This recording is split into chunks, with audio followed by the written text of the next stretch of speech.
মুকুলের ফাঁকে থোকায় থোকায় ঝুলছে সুমিষ্ট কাটিমন জাতের আম। একই গাছে পরিপক্ক আম ও মুকুলের ভারে নুয়ে পড়ছে ডালপালা। তাই পরিপক্ক আম রেখে মুকুল ভেঙে ফেলে দেওয়া হচ্ছে।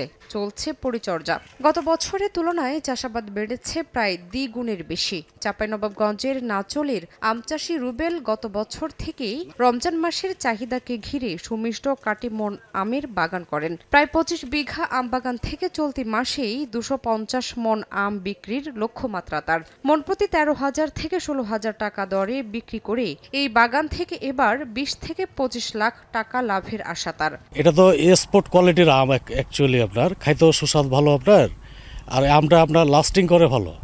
আবার হারভেস্টের পরে আপনার 15-20 দিন পরও আমরা খাওয়া যায়। আমবাগান মালিকরা বলছেন এই আমের চাহিদা বেশি থাকায় লাভবান হন তারা।